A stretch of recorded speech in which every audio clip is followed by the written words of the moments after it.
Soal proses hukum yang menjerat pimpinan Al Zaitun Panji Gumilang, kita sapa jurnalis Kompas TV Francisco Donasiano dari Barreskrim Polri. Sisko, setelah Panji Gumilang ditahan karena ditetapkan sebagai tersangka, ada hari ini permintaan untuk penangguhan penahanan. Dikabulkankah oleh Barreskrim? Inilah yang masih kami nantikan, keterangan apakah penangguhan penahanan yang dilakukan oleh pihak kepolisian ini dikabulkan untuk bisa kemudian Panji Gumilang ini ditangguhkan penahanan ya, Audrey dan juga saudara. Nah, kalau kita lihat ataupun juga kita pantau, memang dari tim kuasa hukum tadi juga sempat datang ke Barreskrim Polri tadi, namun juga masih belum memberikan informasi apakah nanti penangguhan ini sudah diterima. Namun klaim dari tim kuasa hukum, Audrey dan juga saudara, bahwa surat ataupun juga permintaan secara tertulis penangguhan penahanan ini Audrey dan juga saudara ini telah diserahkan atau bahkan sampai kepada pimpinan Barreskrim Polri. Namun memang kalau kita melihat ataupun juga kita pantau kenapa kemudian Polri melakukan penahanan terhadap Panji Gumilang, sebenarnya ada beberapa alasan sebenarnya Audrey dan juga saudara, di mana sudah ditetapkan sebagai tersangka oleh pihak kepolisian pada tanggal 1 Agustus lalu dan langsung pada tanggal 2-nya tepat pada pukul 2 dini hari dilakukan penahanan.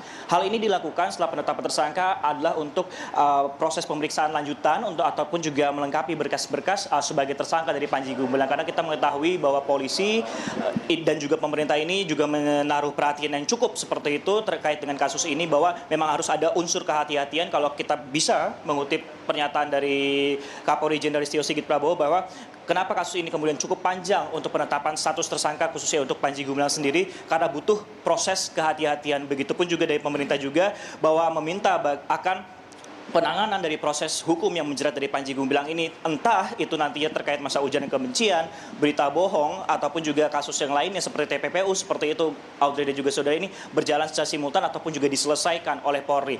Nah, kemudian kalau kita lihat ataupun juga pantau Audrey dan juga saudara, sebenarnya ke Panji Gumilang sendiri sudah dilakukan 2 kali pemanggilan, namun karena alasan sakit kemudian Panji Gumilang ini tidak bisa hadir pada pemanggilan pertama. Padahal kalau kita lihat ataupun juga dipantau pada tanggal 1 Agustus lalu, Audrey dan juga saudara, ketika pemanggilan kedua, Panji Gumilang kemudian dinyatakan sehat oleh pihak kepolisian seperti itu.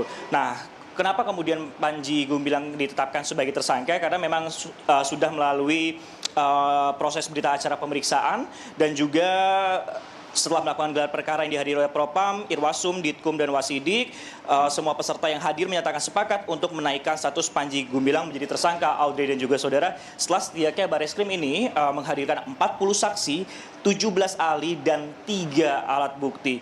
Dan untuk kasus yang menjeratnya Panji Gumilang sendiri memang pasalnya berlapis, ada pasal 14 ayat 1 Undang-Undang Nomor 1 Tahun 1946 tentang Peraturan Hukum Pidana dengan ancaman hukuman maksimal ada 10 tahun, kemudian ada pasal 45A, kemudian ada juga terkait dengan Undang-Undang ITE. Audrey?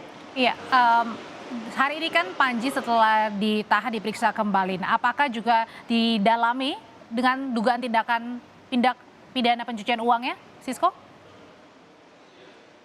Benar, Audrey. Menurut informasi yang kami dapatkan, rencananya pada hari Senin mendatang akan dilanjutkan untuk pemeriksaan Panji Gumilang sebagai saksi untuk kasus dugaan tindak pidana pencucian uang, Audrey dan juga saudara, di mana memang sebelumnya sudah ada yang saksi yang akan dihadirkan berikutnya adalah RIP, RW, dan juga Panji Gumilang.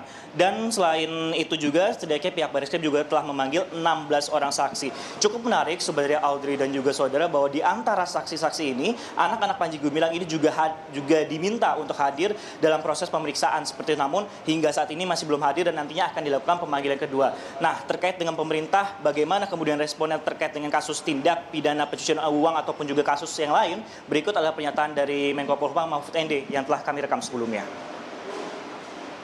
Meminta kepada Barreskrim Polri untuk mempercepat proses pidana umum atau pidana khusus di luar soal penodaan agama seperti yang selama ini berlangsung.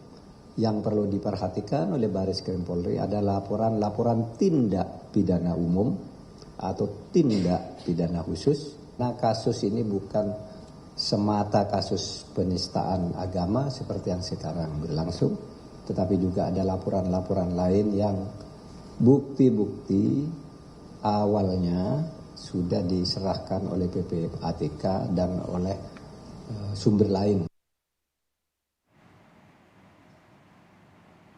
Polisi untuk percepatan adalah seperti indikasi untuk melakukan GP akan tetap berlangsung apabila kedua anak dari Panji Gumilang ini tidak memberikan saksi. GP-nya akan tetap berlangsung meskipun sudah memeriksa sejumlah saksi-saksi terkait tindak pidana pencucian uang. Jadi kita nantikan bagaimana kemudian perkembangan kasus untuk dugaan kasus yang lain ini. Kembali ke Anda, Audrey. Jurnalis Kompas TV Francisco Donaciono, terima kasih informasinya.